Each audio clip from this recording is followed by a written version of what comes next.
Good morning.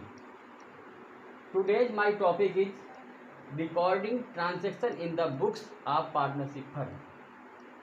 हम किस तरीके से बुक में ट्रांजैक्शन करेंगे अपनी एंट्रियों को। Profit and loss appropriation account, कितना इंटरेस्ट है, कितना एक्सपेंसेस है, क्या सैलरी है, इन सब को हम एप्रोप्रिएशन अकाउंट, एक प्रॉफिट एंड लॉस अकाउंट बनाते हैं कि हमको प्रॉफिट कितना हो रहा या कब लॉस होगा। Distribution of profit and loss, distributed हम किस तरीके से करते हैं अपने प्रॉफिट को, इक्वल प्रोपोर्शन, इन एग्रीड रेशियो या कैपिटल रेशियो। इक्वल प्रोपोर्शन में कोई एग्रीमेंट नहीं होता कि किसका कैपिटल से कितना रेशियो मिलेगा, इसलिए हम इक्वल करेंगे। और यह कि फिर पार्टनर्स में अपनी अपनी कैपिटल के हिसाब से एग्रीड रेशियो बनाया जाता है, उसमें करेंगे, या फिर हम पार्टनर के कैपिटल अकाउंट से बनाएंगे। कैपिटल अकाउंट, कैपिटल अकाउंट में फिक्स्ड कैपिटल या fluctuating capital. Capital account at the commencement of partnership business, capital is contributed by the each partner separately. The amount of capital to be contributed by cash each partner is decided before the commencement of partnership business. Sometimes a person having special ability and skill is admitted in partnership business without contribution of capital. He becomes the partner of the firm without any capital and is entitled to get share in the profit. Partners may also contributed assets like furniture, building, goods or machinery in addition to cash as capital. For each partner a separate capital account is opened. Means ये पहले से ही पता होता है कि कौन सा partner कितनी कैपिटल लेकर के आ रहा है, ये डिसाइड कर लेते हैं बाकी पार्टनर्स। लेकिन कुछ स्पेशल स्किल वाले, कुछ विशेष योग्यता वाले पर्सन को भी हम पार्टनर बना लेते हैं। इसमें हम क्या करते हैं कि उसको भी हम उसी तरीके से एक रेशियो डिसाइड कर लेते हैं कि हमको उसको कितना देना है। कोई विशेष योग्यता वाला व्यक्ति यदि मिल गया तो, या कोई कैश नहीं लगा सकता तो फर्नीचर, टाइपराइटर, बिल्डिंग या इन सारी तरीक़ों को लेकर के भी कोई अपने डिस्ट्रीब्यूट करते हैं, तो उनको भी हम पार्टनरशिप में शामिल कर लेते हैं। मैं बताता हूँ। कैपिटल अकाउंट में एक हो गया तुम्हारा फिक्स्ड कैपिटल, एक हो गया फ्लक्चुएटिंग। फिक्स्ड कैपिटल जिसकी कैपिटल में कोई भी प्रॉफिट होगा, लाइफ में कभी भी कुछ भी होगा लेकिन कोई भी चेंजिंग नहीं होगी, जबकि फ्लक्चुएटिंग कैपिटल में परिवर्तन होते रहेंगे। यदि उसका सैलरी हुआ तो, कोई इंटरेस्ट हुआ तो, यानी इनमें परिवर्तन होते रहेंगे। फिक्स्ड कैपिटल, फिक्स्ड कैपिटल में partners capital account, partners current account, दो चीज़ें बनाई जाती हैं। तो इसमें फिक्स्ड कैपिटल में सिर्फ पार्टनर्स कैपिटल अकाउंट में उसकी फिक्स्ड कैपिटल लिखी जाएगी, और पार्टनर्स करेंट अकाउंट में कैपिटल के अलावा जितनी भी एक्सपेंसेस है, जितना इंटरेस्ट, जितना प्रॉफिट, सारी चीज़ें लिखी जाएंगी। इलस्ट्रेशन बताता हूँ मैं। फर्स्ट इलस्ट्रेशन आप लोग भी अपने बुक में देखिएगा।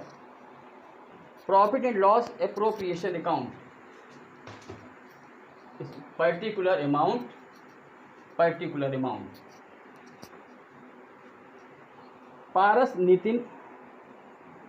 विकास एंड नितिन ये फर्म में अपनी कैपिटल लाते हैं।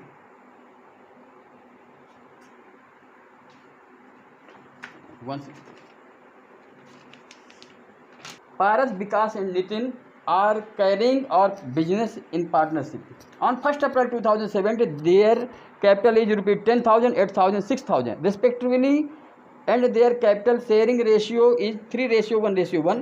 Interest on capital is given at 5%. Paras and Vikas get salary of rupees 800 and 600 per annum. यदि पर एनम की जगह पर मंथ होता तो हम 12 से मल्टीप्लाई करते, तो इसमें to interest on capital Paras, Vikas and Nitin 5%, 10,000 का 5%, 8,000 का 5% और 6,000 का 5%, ये हो गया इनका इंटरेस्ट। ये उनकी एनुअल सैलरी 600 पारस की और विकास की 600। प्रॉफिट डिस्ट्रीब्यूशन हुआ 3:1:1। 3:1:1 मीन्स 3:14:15, 3/5, 1/5, 1/5। बैलेंस करने के लिए जो हमारा प्रॉफिट था बाई नेट प्रॉफिट या बाई बैलेंस ब्रॉट डाउन भी आप लिख सकते हैं। तो 6200 हमारा प्रॉफिट था। 6200 में से 1200, 1400 दोनों को प्लस करके जब हमने माइनस किया तो जो हमारा डिफरेंस आया वो बैलेंस में 3600, इसको हम लिखते हैं टू प्रॉफिट। और जहाँ पे जब ज़्यादा वाला अमाउंट होता है हम उसी को लिखते हैं टोटल में। तो 6200 ये भी हो गया और 6200 ये भी हो गया। 6200 से जब दोनों को प्लस करके इसमें से हम माइनस किए तो जो बैलेंस आया था 3600। तो अब 3600 को डिस्ट्रीब्यूट कैसे किए? 3600 इंटू 3/5 तो आ गया 2160। 3600 इंटू 1/5 और 3600 इंटू 1/5 ये आ गया। अब मैं इसमें बताता हूँ फ्लैक्चुएटिंग कैपिटल अकाउंट।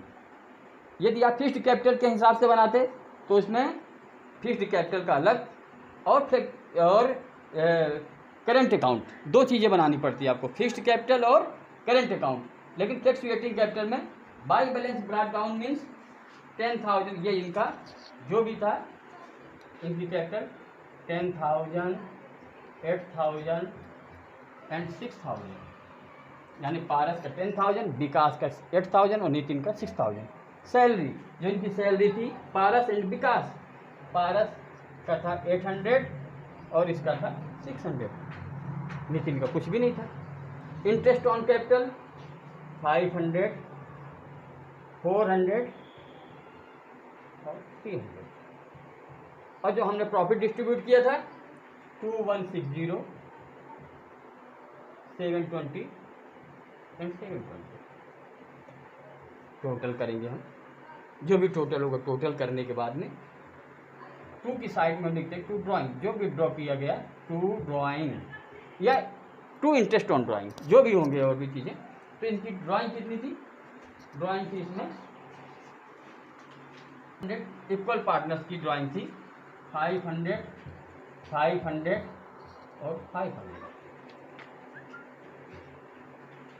टोटल करेंगे और टोटल करके इसको हम इसके टोटल से पारस के टोटल से पारस का ये 500 ये लॉस करेंगे, लेस करेंगे तो to balance CD carry down.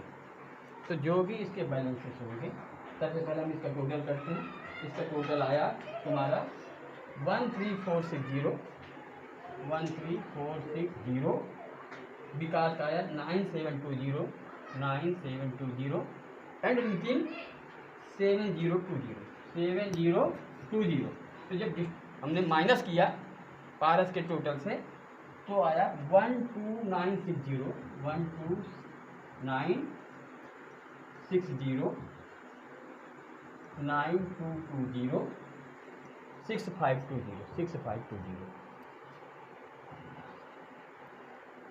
Total किया हमने 13460, 9720, 7020। ये इक्वल हो गया। इसी तरीके से आप लोग अपने प्रैक्टिकल प्रॉब्लम्स, न्यूमेरिकल क्वेश्चन जो भी हैं उसको करिए। यदि 30 जून कोई जो बुक्स हैं, यदि कोई पुरानी बुक्स है उसमें 30 जून को फर्स्ट न्यूमेरिकल क्वेश्चन दिया हुआ है, 30 जून को क्लोज, या माने 6 मंथ, यानी 1 जनवरी टू 30 जून, 30 जून क्लोज करने के लिए। और जो अभी नया बुक आया हुआ है इसमें 1 अप्रैल टू 31 मार्च। तो इस तरीके से आपको करने हैं।